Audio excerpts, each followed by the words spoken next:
What's up everyone? I hope you're doing well, hope you're good on this fine and sunny day. Well, at least it's a sunny day here in Hampshire. I'm at Danebury Fort and today I'm going to be talking about journaling. Outfoxed by a gate. I'm hoping we're going to get some good video footage of some wild horses.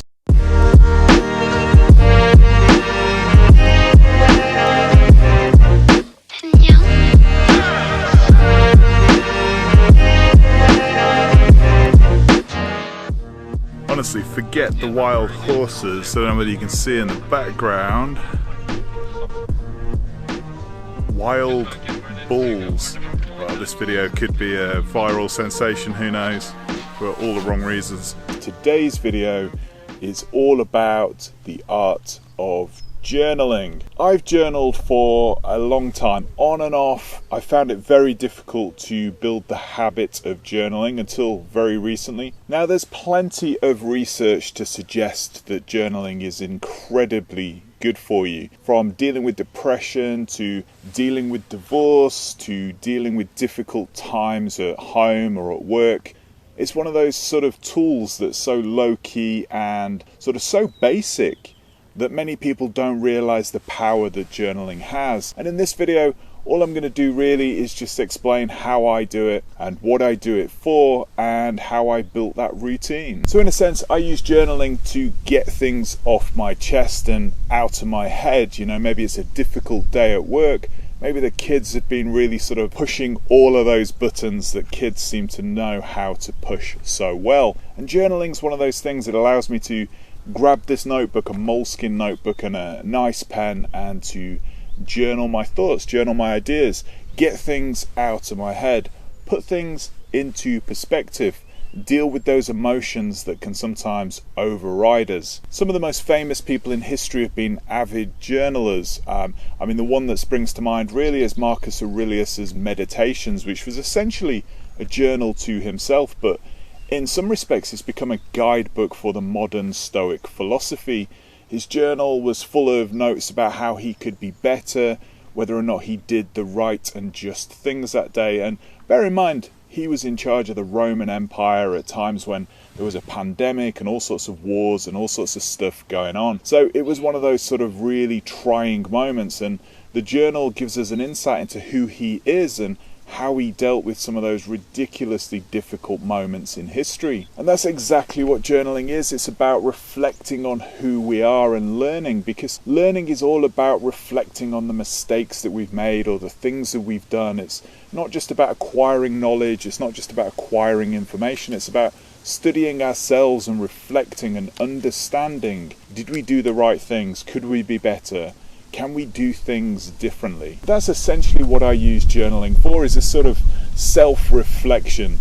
So I journal in the morning. I generally tend to sit down 5:45, 6 a.m. in the morning before everyone else gets up, open the journal and just write down maybe some thoughts from yesterday, you know, what I did, whether I did the right things, whether I acted in the right way, whether I was in control of my emotions or whether my emotions were in control of me, and just reflect on the day ahead. You know, what do I have planned? What am I trying to achieve? Who am I trying to help?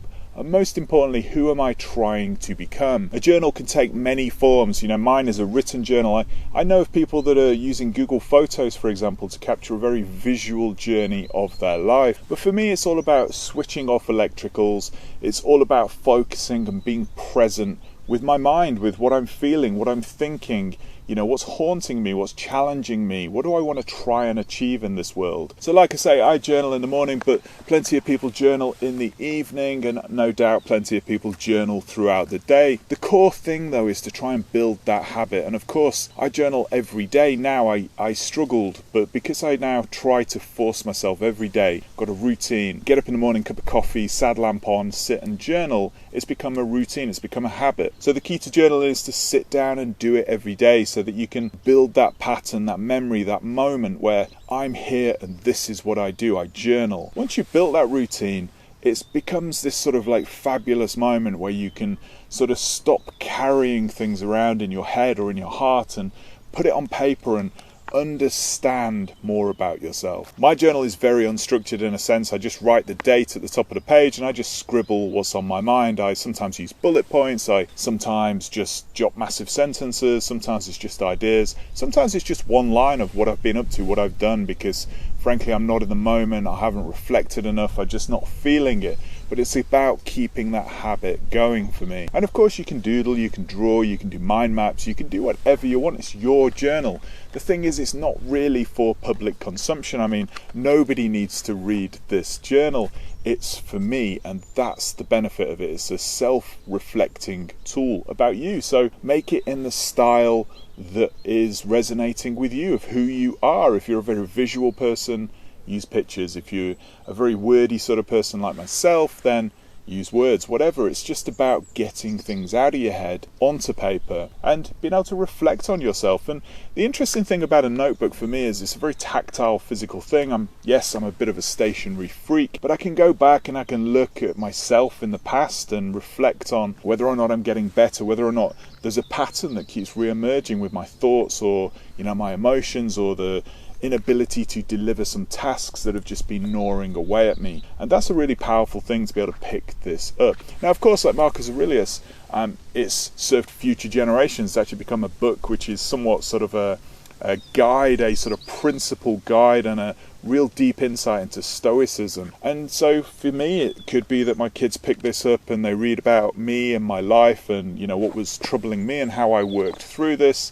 Maybe they're going to think I'm a really sad old fool and what a douche. But at the same time, there's something sort of romantic and nostalgic and I guess sentimental about the fact that this could be read by future generations. But that's not why I'm writing it. I'm writing it for me. There's a horse literally here. I've just had 3 wander over. The horses are fine. I'm not too worried about those. It's those giant bulls that I'm a little bit cautious of. And thankfully I'm not wearing red, although I did hear that actually that is a bit of a myth. They don't just go for red, they go for whatever takes their fancy.